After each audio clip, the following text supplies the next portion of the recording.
I was folding my grandson's school uniforms when I heard the suitcase hit the bedroom floor upstairs. The sound echoed through our old house in Fairfield, Ohio, like a warning bell. At 67, I'd learned to trust my instincts.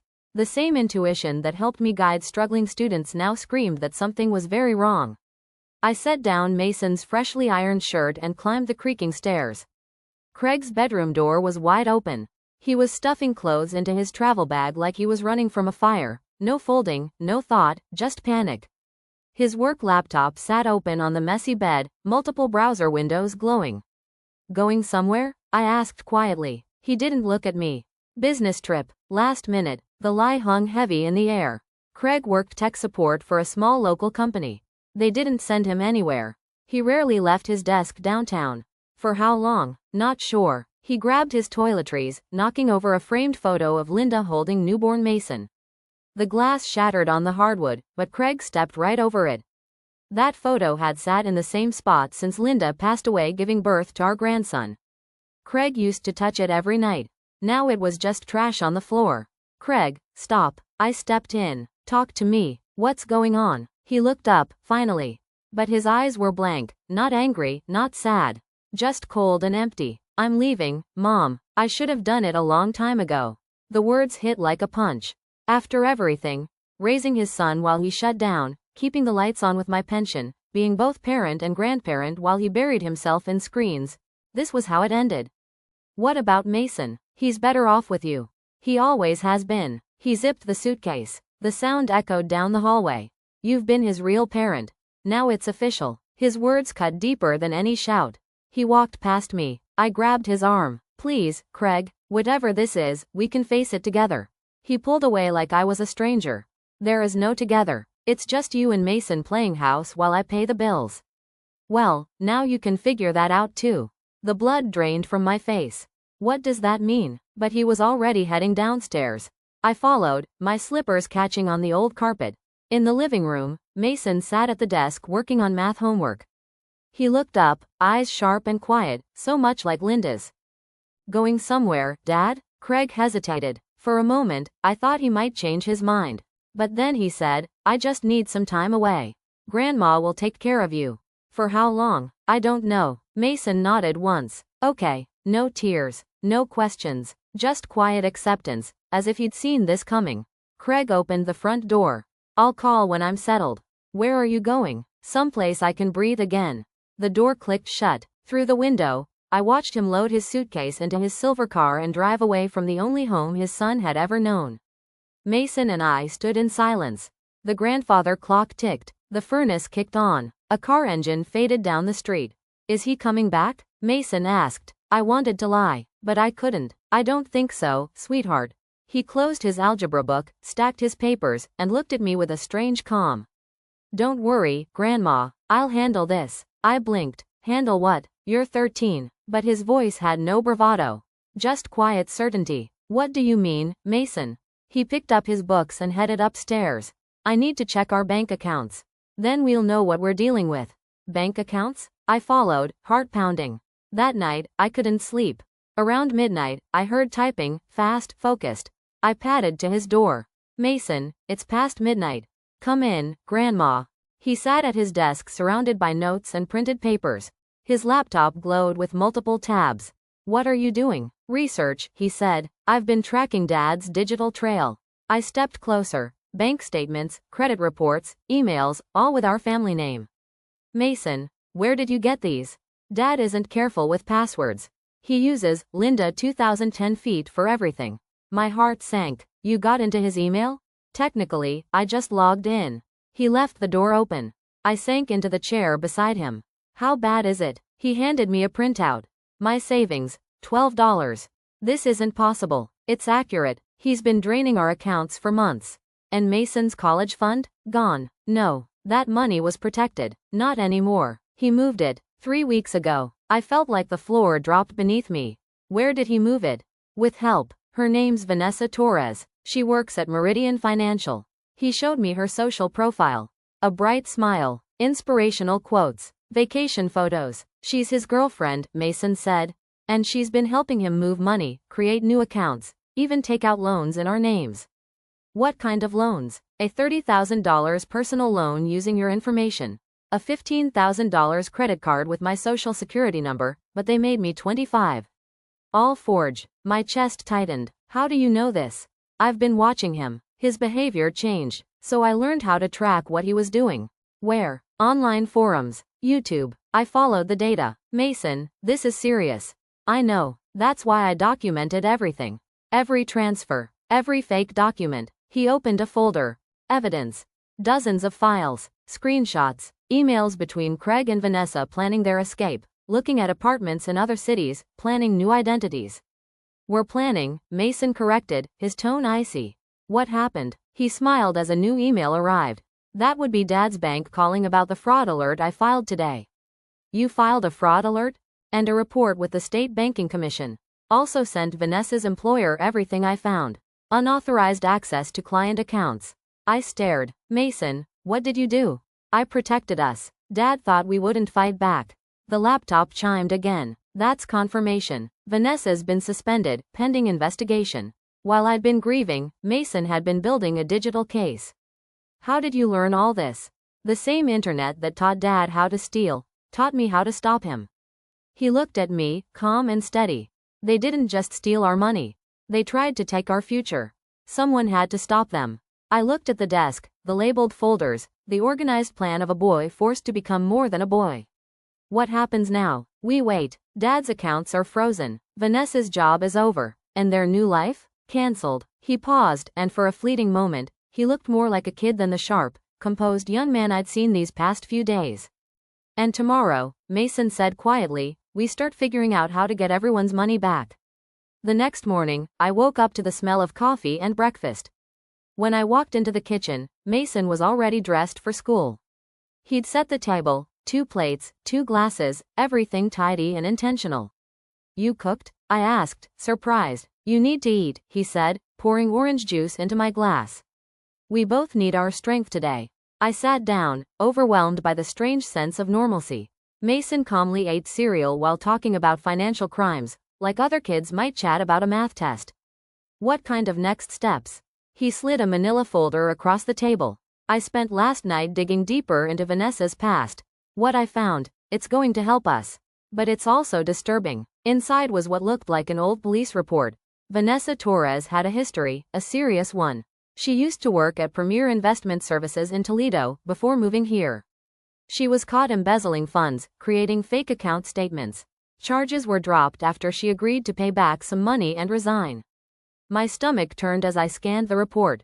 And Meridian Financial never looked into her background? I asked. Apparently not, Mason said. But here's where it gets worse, she's doing it again. He handed me more documents, client records, account logs, transaction history. Mason, where did this come from? She used a password pattern similar to Dad's.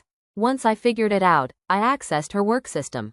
Grandma, she's been targeting people like you, seniors who trusted her. The papers trembled in my hands as I read the names. Francis Miller, 82, $30,000 gone. Richard Hayes, 74, half his life savings missing. Page after page of victims. She's been draining their accounts, Mason said. Sending fake statements to cover it up. And Dad, he's been helping her. He clicked open a series of emails, conversations between Craig and Vanessa. Instructions on how to disguise stolen funds, falsify investment losses, manipulate elderly clients. My heart broke. Your father helped her. Steal from other families? He created fake investment portfolios. Helped identify vulnerable clients. Covered the tracks. I couldn't finish my coffee. The idea that my son had become someone who preyed on others, it was too much. How many victims? I've identified 17 so far. Losses over $400,000, Mason said. But I think I can help them get it back. How? I documented everything. Transactions, signatures, shell accounts. I have a full trail. Today, I start the recovery process. He stood and walked to the kitchen window, his expression focused. Yesterday was about shutting them down. Today is about making things right. He turned back to me. I'm going to contact every victim, send them everything they need to report the crimes. Instructions, proof, and contacts for legal help. You're going to send them anonymous packages? I can't use my name, not yet. But I can give them the truth. He laid out his plan like a blueprint. Organized, detailed, unstoppable. Names, amounts, dates, even notes on how each victim was tricked. What about us? I asked quietly. What about our money? That's more complicated, Mason admitted. Dad had access to our accounts, but the loans? That's straight up fraud. He opened another folder on his laptop. I've already filed disputes on the loans. The banks are investigating. It'll take time, but we can get those charges removed.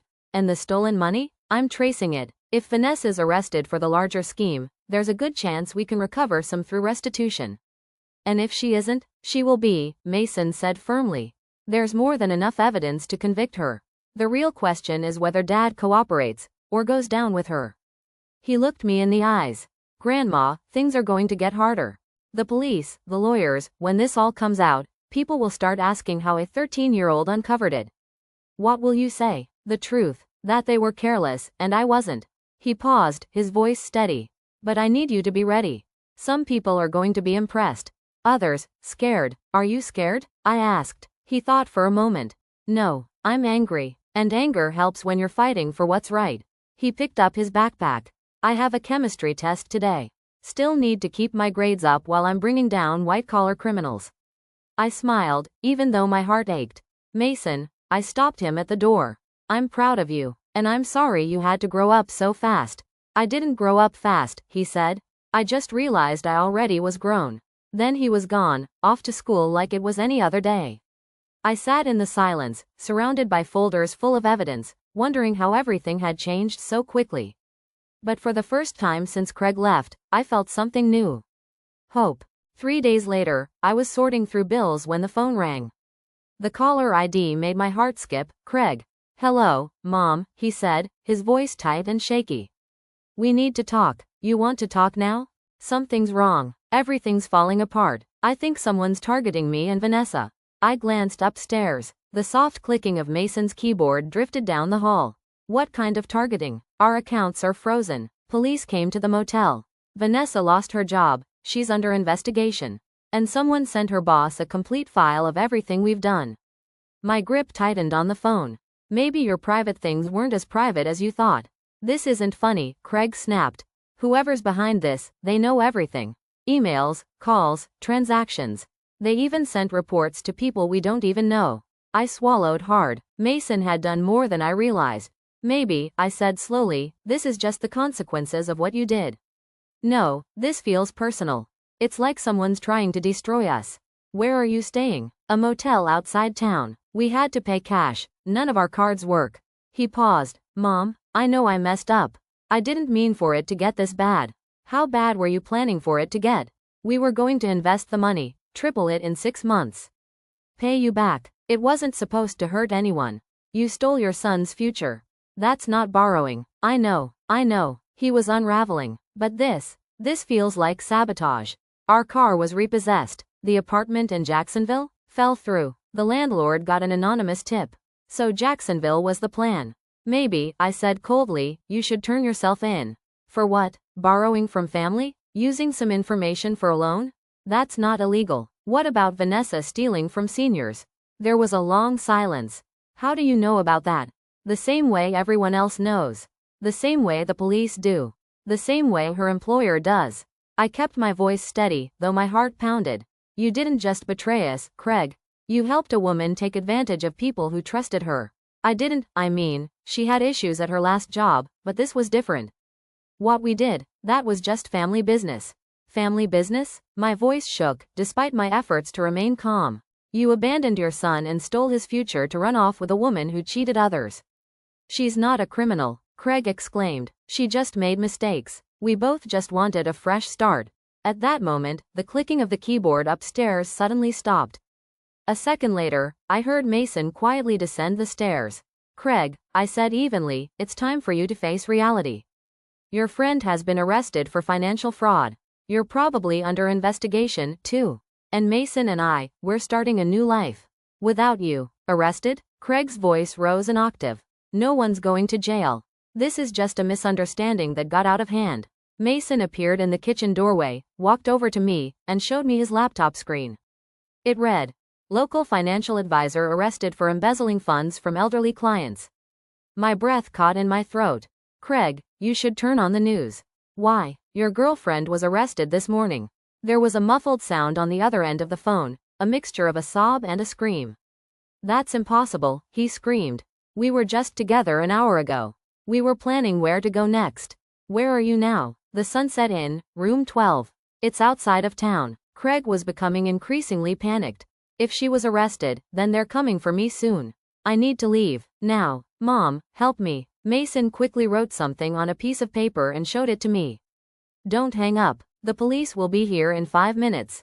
My heart sank. Mason called the police. Craig, running away won't help. Running away is my only chance. Mom, I know I don't deserve to be helped, but I'm your son. Doesn't that mean anything? It meant something, when you were the son I raised. The man I'm talking to now is a stranger. A stranger who stole from his own child and left us with $12. 12? He asked. Mom, you're wrong. I didn't take everything. I did, Craig, everything. Our savings, Mason's college fund, even the account dedicated to Linda's memory. I'll give it all back. As soon as this calms down, I'll get a job, start paying it off, make it all right. How are you going to give back the money you stole from 17 old people? There was silence. Craig, how do you know the exact number? Mason held up another note. Don't let him answer. I know because it's all public now, I said. The evidence, the reports, the list of victims. Everyone knows what you did. Someone's telling you everything. Craig's voice grew suspicious. Did you hire a detective? I didn't need a detective. You and Vanessa were sloppy. You left digital traces everywhere. Digital traces? Mom, you can barely even open your email. Mason walked to the window, looked out into the street, and showed me. 3, 2, 1. Maybe I'm not as helpless as you thought. Mom, listen to me carefully. Whoever helped you, that person is dangerous. He ruined my life. He ruined Vanessa's life. And he won't stop until. The line went dead. There were only muffled voices in the background. Mom, Craig's voice changed. It was subdued. I have to go. They're here. I heard through the phone. Craig Bennett, you are under arrest for fraud, unlawful use of information, and participating in a financial scheme. The line went dead. Mason closed his laptop and sat down across from me. That's it? I asked. Arrests, yes. But the recovery is just beginning, he answered calmly. But you know what, Grandma? The period when we were victims is over. Now we are the ones who are recovering. I looked at my grandson. He had exposed 2 adult criminals with nothing but his wits and determination. Craig thought he was being stalked by an unknown enemy. But he didn't even realize that his own son, the boy he abandoned, had been watching him all this time. Mason didn't just protect us. He brought justice to everyone who was defrauded. And he didn't forget to pass his chemistry class. 6 months later, I was sitting at the kitchen table reading a novel when Mason ran into the house, beaming. Grandma, look. He handed me an envelope with the state seal on it. From the DA's office, he explained. Restitution. I opened the letter. Amount. $18,400. That's from the sale of Vanessa's property. The car, the jewelry, even some of the investments she bought with the stolen money. We got almost half of what Dad stole from us. And the other families? Mrs. Miller got $22,000. Mr. Hayes got the full amount because they froze her actions. Only 17 families are getting payments. Not all of them, but at least something. I folded the letter carefully. And your father? 5 years in federal prison. He pleaded guilty to get a lesser sentence.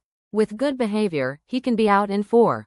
He paused. This isn't revenge. This is consequence. He opened his laptop. Now, one more thing. Remember when I wanted to help other families? A website opened on the screen. Family Financial Fraud Protection Service. Mason, this is what.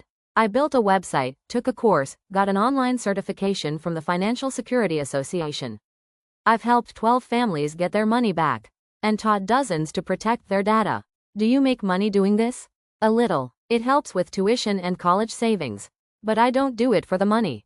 Because I know what it's like to be scammed. And what it's like to win. The laptop beeped. I need to answer this. It's a family from Oregon. Their son is stealing his grandmother's pension. Mason, wait, are you happy? He looked at me with a look so similar to the one my daughter Linda gave me. I'm proud of what we've been through. Of what I can do. Of who we've become. He left, and I remained in the quiet of the kitchen. Our house was smaller now, but cozier. I was working again because I missed my children. Mason was grown. He was still an A student, helping out around the house, kissing me goodnight. But he was also counseling families, speaking at centers, working with the police. My grandson had become a man I admired. At that moment, the phone rang. Springfield Correctional Facility. Craig. I didn't answer. 2 minutes later, it rang again. Same message. I turned off the phone. Some bridges, once burned, can't be repaired. Forgiveness must be earned, and sometimes the consequences must last only as long as necessary. Upstairs, Mason was talking to a family in Oregon. His voice was calm and confident. He hadn't just survived betrayal. He had become a shield for others. I smiled and went back to grading my